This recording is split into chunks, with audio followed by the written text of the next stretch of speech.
Lula, professor Marcos Troirro, muito bom dia. Bom dia, Patrick, bom dia, professor Vila, bom dia, Augusto, nossos ouvintes da Jovem Pan. Bom, professor, claro, o senhor está acompanhando tudo, né, as considerações sobre esse caso todo e principalmente a repercussão internacional, né? Como é que o mundo está acompanhando o que acontece lá em São Bernardo do Campo, professor?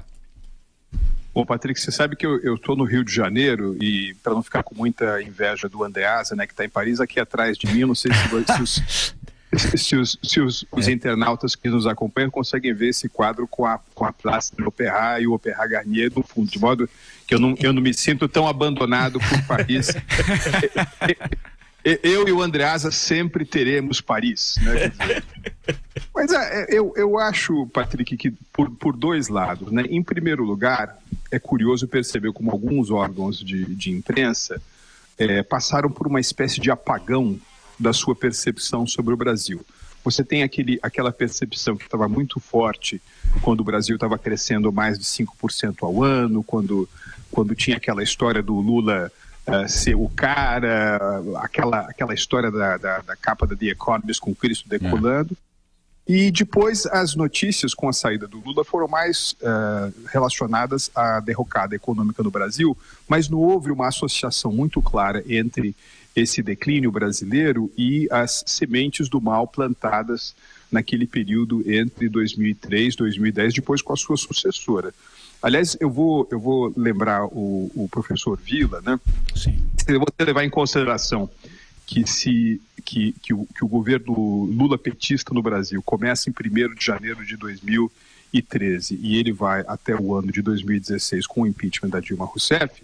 Esse é um período que, cronologicamente, é mais extenso do que durou o Terceiro Reich na Alemanha. Obviamente, eu estou aqui comparando apenas as cronologias, não os conteúdos, embora também tenha muito populismo, muita intolerância. Ou seja, os efeitos disso são muito grandes e a imprensa internacional não se apercebeu disso, né?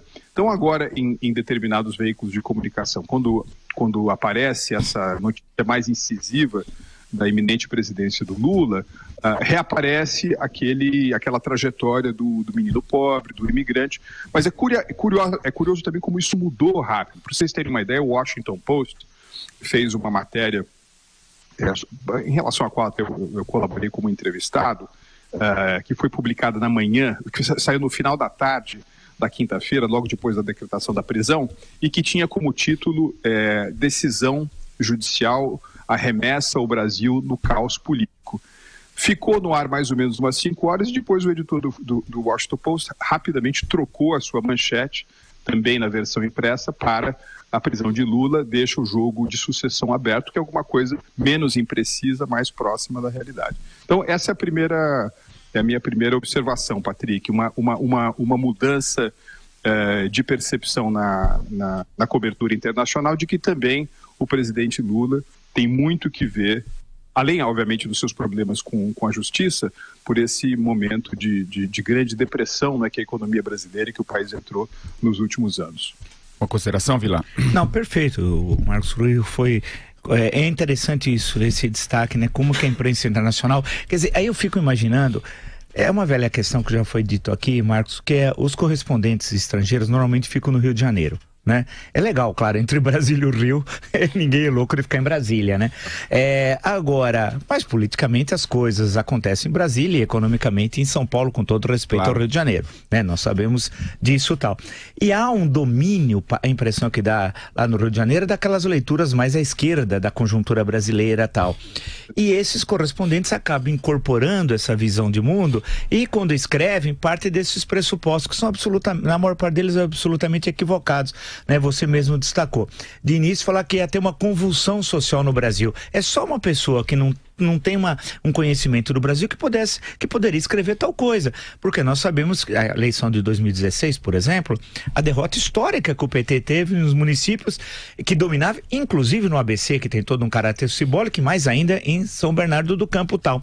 Portanto, é uma visão absolutamente equivocada, não aconteceu nada, absolutamente nada, né? Então eles dão ainda uma visão do Lula, é verdade que foi o Lula de 2010. Não, eles não entenderam que nós estamos em 2018 numa conjuntura radicalmente distinta, né? O Lula está pela primeira vez enfrentando uma situação em que ele tem que jogar na defensiva, ele tem que se explicar. Ou ele se reúne com plateias amestradas, aí como essa que está agora em São Bernardo, ou ele não consegue falar. E o Marcos Troiro lembrou muito bem, meu querido Marcos, aí fez essa análise que mostra, em resumo, que a melhor maneira de você não saber o que se passa no Brasil é ler um jornal no exterior. E é o seguinte...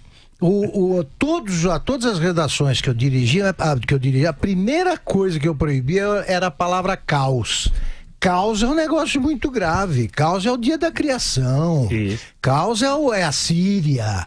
Agora, se isso é o caos, mergulhar no caos, então imagine se acontece aqui o que acontece nesses outros países que realmente vivem situações limite. Então a imprensa internacional acha que o Brasil trata o Brasil de maneira a confirmar a constatação do nosso Tom Jobim. O Brasil é muito longe. Para a imprensa internacional fica alguns anos-luz aí de distância. Vai lá, professor. Eu queria, Patrick, contradizer um pouco o meu querido amigo Augusto Nunes, dizendo que o caos também é aquela organização do mal do antigo seriado do Agente 86. Tá certo. E que, portanto, a gente poderia permitir, Augusto, a utilização do termo caos para descrever o PT. É isso aí. Que é uma organização. Perfeito. Aliás, a Jovem Pan poderia substituir o termo PT pelo termo caos, mesmo porque, para além do sentido literal, isso vai querer dizer alguma coisa. Perfeito. Patrick, eu só queria fazer mais um comentário. Claro. Que é sobre essa outra ação que transcorreu na manhã de ontem em Genebra, que foi alguns advogados do ex-presidente Lula protocolarem uma medida cautelar junto ao Conselho de Direitos Humanos da ONU, né? Aliás, alguns desinformados órgãos de imprensa no exterior e também no Brasil chegaram a argumentar que isso poderia ter algum efeito prático sobre o encarceramento do presidente. Ora, não tem efeito nenhum. Em todo o sistema da Organização das Nações Unidas, há um único órgão com poder executivo, que é um órgão que não trata de temas individuais, e tampouco de direitos humanos, que é o Conselho de Segurança da ONU, que fica em Nova York, precisa do voto e da ausência de veto de 5 membros permanentes, né? Estados Unidos, França, Reino Unido, China e Rússia. O que esse órgão aprecia são temas de guerra, temas de conflitos internacionais entre países e jamais temas de direitos humanos, né? O que esse conselho em Genebra faz é oferecer recomendações para a Assembleia Geral da ONU, de modo que o efeito disso, em termos de direito internacional, é absolutamente nenhum, é apenas mais um lance de relações públicas desse grupo de advogados do PT. Tá certo. Professor Marcos Troiro, claro que em função de toda essa notícia, né, dessa nossa cobertura, tenho certeza que daqui a pouco estará conosco novamente, claro, acompanhando tudo e fazendo as suas análises. Tá certo, professor? Obrigado, Patrick. Obrigado, amigos.